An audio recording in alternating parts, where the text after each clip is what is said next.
നമസ്കാരം, എല്ലാവർക്കും പുതിയൊരു വീഡിയോയിലേക്ക് സ്വാഗതം.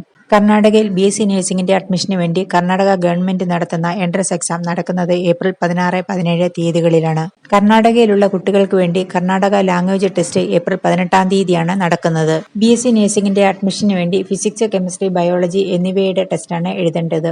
ഏപ്രിൽ 16 തീയതി രാവിലെ 10:30 മുതൽ 11:50 വരെ ഫിസിക്സിന്റെ ടെസ്റ്റും 2:30 മുതൽ 3:50 വരെ കെമിസ്ട്രിയുടെ ടെസ്റ്റുമാണ്. 17 തീയതി 2:30 മുതൽ 3:50 വരെയാണ് ബയോളജിയുടെ എക്സാം. എൻട്രൻസ് എക്സാമിന് വേണ്ടി അപ്ലൈ ചെയ്ത് എലിജിബിൾ ആയിട്ടുള്ള കുട്ടികൾക്ക് ഏപ്രിൽ 7 തീയതി മുതൽ അഡ്മിറ്റ് കാർഡ് KEയുടെ വെബ്സൈറ്റിൽ നിന്ന് ഡൗൺലോഡ് ചെയ്ത് എടുക്കാം. അഡ്മിറ്റ് കാർഡിൽ ഓരോരുത്തർക്കും ലഭിച്ചിരിക്കുന്ന എക്സാമിനേഷൻ സെന്റർ ഉണ്ടാകും. എക്സാമിനേഷൻ സ്റ്റാർട്ട് ചെയ്യുന്നതിന് 1 മണിക്കൂർ മുൻപ് സെന്ററിൽ റിപ്പോർട്ട് ചെയ്യേണ്ടതായിട്ടുണ്ട്. അതുകൊണ്ട് കേരളത്തിലുള്ള കുട്ടികൾ നേരത്തെ തന്നെ എക്സാമിനേഷൻ സെന്റർ ഏതാണെന്ന് മനസ്സിലാക്കി വെക്കണം. അതിനുവേണ്ടി നേരത്തെ തന്നെ കർണാടകയിൽ എത്തണം. എക്സാമിനേഷന് പോകുമ്പോൾ നിങ്ങളുടെ ഒരു photo, ID proof, admit card എന്നിവയെല്ലാം കൊണ്ടുപോകണം. അതുകൂടാതെ ബ്ലൂ അല്ലെങ്കിൽ ബ്ലാക്ക് കളറിലെ ബോൾ പോയിന്റ് പെന്നാണ് കൊണ്ടുപോകേണ്ടത്. എക്സാമിനേഷൻ ഹാളിൽ പ്രവേശിക്കുമ്പോൾ ഇലക്ട്രോണിക് ഡിവൈസസ് ഒന്നും അലൗഡ് അല്ല. അതുപോലെ സിമ്പിൾ ആയിട്ടുള്ള ഹാഫ് സ്ലീവ് ഡ്രസ്സ് ധരിച്ച് വേണം പോകുവാൻ.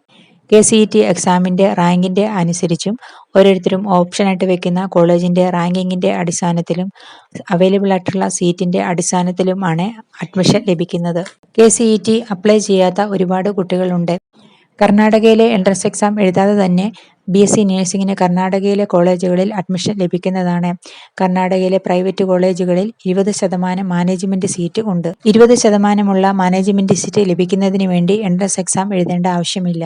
കോളേജുകൾ സെലക്ട് ചെയ്യുമ്പോൾ അതിന്റെ എല്ലാ ഫെസിലിറ്റീസും മനസ്സിലാക്കിയതിനു ശേഷം വേണം അഡ്മിഷൻ എടുക്കുവാൻ. ഹോസ്റ്റൽ ഫെസിലിറ്റീസ്, ഹോസ്പിറ്റൽ ഫെസിലിറ്റീസ് എന്നിവയെല്ലാം നന്നായിട്ട് മനസ്സിലാക്കണം. അതുപോലെ ഏത് സ്റ്റേറ്റിലാണോ നിങ്ങൾ അഡ്മിഷൻ എടുക്കുന്നത് ആ സ്റ്റേറ്റ് നഴ്സിംഗ് കൗൺസിലിന്റെ അംഗീകാരവും ഇന്ത്യൻ നഴ്സിംഗ് കൗൺസിലിന്റെ അംഗീകാരവുമുള്ള കോളേജുകൾ വേണം സെലക്ട് ചെയ്യുവാൻ. കേരളത്തിന് വെളിയിലുള്ള കോളേജുകളിൽ ഇപ്പോൾ തന്നെ സീറ്റ് ബുക്ക് ചെയ്തു വെക്കുന്നതിനുള്ള സൗകര്യവുമുണ്ട്. കേരളത്തിന് വെളിയിൽ സീറ്റ് ബുക്ക് ചെയ്തതിന് ശേഷം കേരളത്തിലെ അലോട്ട്മെന്റിൽ പങ്കെടുക്കുമ്പോൾ കേരളത്തിൽ ഒരു സീറ്റ് ലഭിക്കുകയാണ് എങ്കിൽ ബുക്ക് ചെയ്ത കേരളത്തിന് വെളിയിലുള്ള സീറ്റ് ക്യാൻസൽ ചെയ്യുവാനും സാധിക്കും. ഏപ്രിൽ 7 തീയതിയാണ് KEയുടെ വെബ്സൈറ്റിൽ അഡ്മിറ്റ് കാർഡ് പബ്ലിഷ് ചെയ്യുന്നത്. അത് ഡൗൺലോഡ് ചെയ്ത് എടുക്കണം.